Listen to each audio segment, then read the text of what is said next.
Richards down on the inside and spins seat and pushes him out of the way. Oh, there's been a touch and around he goes. Wayne Gardner.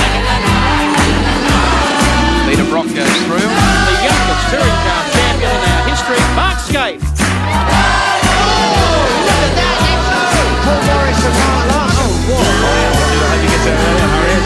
And Seaton, has he spun it? No, he catches him again. Richards down on the inside.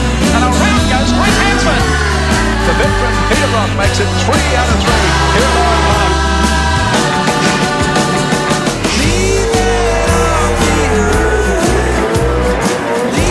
They say all good things have to come to an end, and that is certainly the case here at Oran Park this weekend. But we're very lucky today to be able to relive some of these magic memories with the man who delivered them to our lounge rooms for so long. Mike Raymond, welcome to you, and welcome back to Channel 7. Not guilty, not guilty. Thank you, Matthew. Hang on, I know you are, because here's your partner in crime right next to us. He's got a lot to answer for, this bloke, I can tell you. I'm very proud of the fact that I started Neil on the road in commercial television. Joanna Griggs and a couple of others, and please don't hold it against me.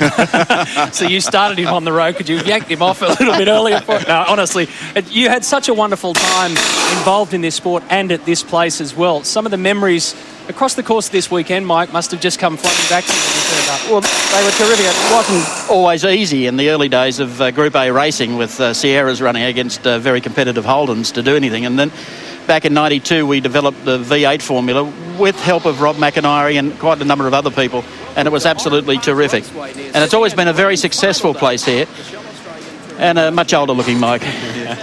No red jacket, though? No, the red jacket I put away for special barbecues and parties.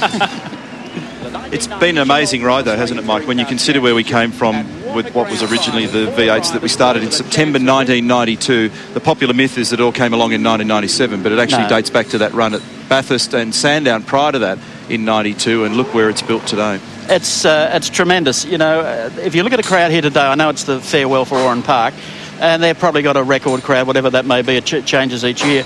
But I remember when Peter Brock had his last race meeting here, and we played Nobody Does It Better, and you could actually hear the teardrops on the ground. Everyone just stood in silence for a lap and a half of Peter Brock, and it was terrific, and I hope they do the same for Mark Skaife today. Well, there's definitely something planned for Mark Skaife. We're going to keep you in suspense for that one, but Tony Perich, who owns this place, has played such an amazing part for the last 25 years. You mentioned Brocky when he was farewelled, and Dick Johnson as well, and the flags came out of the sky. Have you ever been around the country to a circuit where you've had one bloke in particular who's played such a part in building up this sport, keeping this sport alive, as a man like Tony Perich? No, I think he's done a tremendous job here. He and his brother Ron have done a terrific lot with Oran Park. And the one thing you have to admire about this place is that the racetrack has character. There are so many tracks that we go to and we watch in Australia, and they're as flat as anything. They have no character whatsoever. It just needs a couple more Oran Parks around Australia. Mike, when you look at the growth of the sport in the last decade and you see some of the major events and you look at the television numbers and so on, and even the way in which Bathurst has developed, do you feel a sense of pride because of the involvement that you had in this whole process? Oh, yes. I mean, you know, when we look back and think about how the V8 formula came about, and David Tate and John Large and the people from CAMS and Bob Campbell, who was the head of the Seven Network at the time, said, go get them. And that's how we pieced together that deal. I have immense pride in seeing how it has grown. Each year it gets bigger and bigger. We saw that very young shot of a very young Mark Skaife and yourself here so many years ago. Let's talk about Skaife for a while, Mike, because you were there for a lot of that starting point when he started to make the impact in the sport and has continued it. What are your memories and thoughts of Mark Skaife? I think he's been tremendous for the game. He's the ever-present guy that you could always walk up to and get a comment from. And I think not only Mark's situation, but then followed by Craig Lowndes, who Peter Brock had a lot of time for. And these are the two guys, Craig Lowndes and Mark Skaife, who Brock saw as the next division of V8 touring cars, and they've done very, very well. I can remember actually being in this bloke's office with Skaife when we were young blokes, begging for television coverage for our Formula Holdens at the time, and we went in there to see the master on our hands and knees. We eventually got it, but yeah, there's been some wonderful memories in the last 2 decades of Skaife's career, and you know, you've been very much a part of that, certainly the first half. He's terrific, you know, adversity, and there's plenty of adversity in motorsport, no matter what you do. But he always cracks it for a smile and then says hello and goodbye and then walks outside and goes, damn, I don't need another one of those interviews. Exactly. Listen, how much of a watching brief have you got on the V8 Supercars now? No, I still watch whatever I can, the V8s, and I think that Neil and yourself do a terrific job on it. Just because I'm here, I'm just saying that.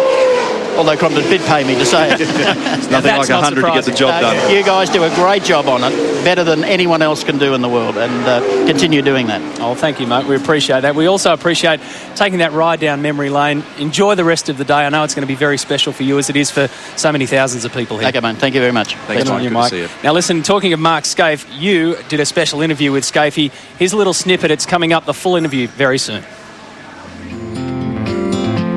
When you pull the helmet on for race number 3, hit the starter button, you're just going to be Mark Scaife, the race driver, or is this whole thing going to just flood over the top of it? If I tear up, I'll be, in plenty of strife, and I think there'll be a few others. I just the finality of doing this full time and being such a big part of my life, I can't comprehend yet. I don't know.